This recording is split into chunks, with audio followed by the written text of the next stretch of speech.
Hello बच्चों, आज मैं आपको पढ़ा रही हूँ आपकी क्लास का चैप्टर 5 मिठाई वाला। मिठाई वाला पाठ के माध्यम से लेखक हमें एक धनी परिवार के व्यक्ति की मन की स्थिति के बारे में बताता है, जिसके बच्चों और पत्नी की मृत्यु हो गई है। अपने निराश जीवन में बच्चों आशा भरने के लिए वह कभी मिठाई वाला, कभी मुरली वाला और कभी खिलौने वाला बनकर आता है और दूसरे बच्चों में अपने बच्चों की झलक उसे नज़र आती है। उन्हें खुश देखकर वह भी बहुत ही संतोष प्राप्त करता है और प्रसन्नता का अनुभव करता है। पाठ की कहानी बताते हुए भगवती प्रसाद वाजपेयी जी कहते हैं, मिठाई वाला पैसों के लालच में अपना सामान नहीं बेचता।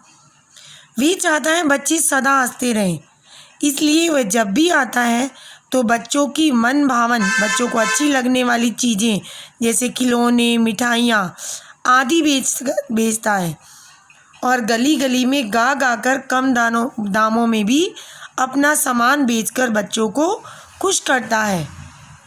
लेखक बताते हैं, विजय बाबू के बच्चे चुन्नू और मुन्नू एक दिन क्या करते हैं, एक खिलौने वाले से खिलौने लेकर आए। उनकी माँ रोहिणी ने पूछा, कितने में लाए हो? तो मुन्नू ने बताया 2 पैसे में। रोहिणी तो बच्चों बहुत हैरान हो गई कि इतने बढ़िया खिलौने इतने कम दामों में कोई क्यों बेचेगा। फिर 6 महीने बाद वे व्यक्ति मुरली बेचने आया। मुरली बजा बजा कर सबका मन मोह लिया था। रोहिणी ने मधुर आवाज़ सुनी तो उसे लगा ये तो खिलौने वाले की आवाज़ है। उसने विजय बाबू से कहा। विजय बाबू ने दाम पूछा तो उन्होंने कहा, वैसे तो मैं 3 पैसे में बेचता हूँ, आपको 2 पैसे की दे दूँगा। ऐसा कहने पर विजय बाबू कहने लगे, तुम लोग तो झूठ बोलते हो, 2 पैसे की मुरली है और हमें जानबूझ के ये बातें बता रहे हो। तो आगे मिठाई वाले को थोड़ा सा फील होता है। वो कहता है विजय बाबू से कि हम दुकानदार कितना भी ग्राहक को सस्ता सामान बेच लें, लेकिन जो ग्राहक है वो यही सोचता है कि हम उन्हें लूट रहे हैं। फिर वो 2 पैसे में मुरली विजय बाबू खरीद लेते हैं। बच्चों 8 महीने बाद फिर वही खिलौने वाला मिठाई वाला बनकर आता है। रोहिणी उसकी आवाज़ पहचान जाती है।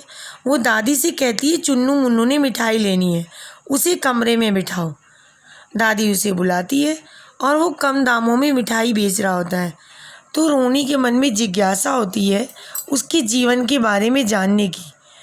तो वह उनसे पूछती है।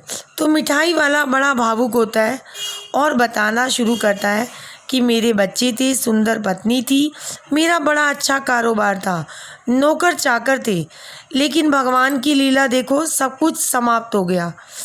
मैं अपने बच्चों की खोज में निकला हूँ और मुझे लगता है कि मेरे बच्चे इन्हीं बच्चों में किसी न किसी रूप में जन्म लिया होगा, इसलिए मैं इन्हें कम पैसों में सामान देकर इन्हें खुश करना चाहता हूँ।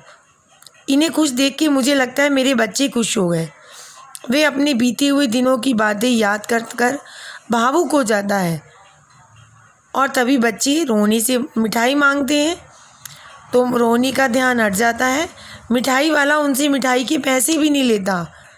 रोहिणी बार बार कहती है, पर वो कहता है, मैं आपसे पैसे नहीं लूँगा।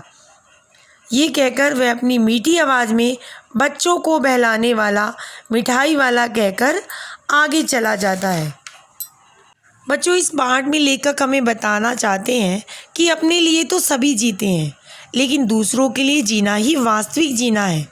जब हम अपना अहंकार, त्याग, लोभ, लालच छोड़कर दूसरों के काम आते हैं या उन्हें खुशी प्रदान करते हैं तो हमारे मन को एक संतुष्टि मिलती है।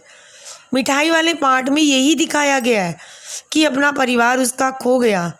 वह बहुत दुखी था, लेकिन बच्चों को अपना लालच छोड़कर वो कम दामों में सामान देकर उन्हें वो खुशी देना चाहता था जो वो अपने बच्चों के रूप में उन्हें देखकर पा रहा था।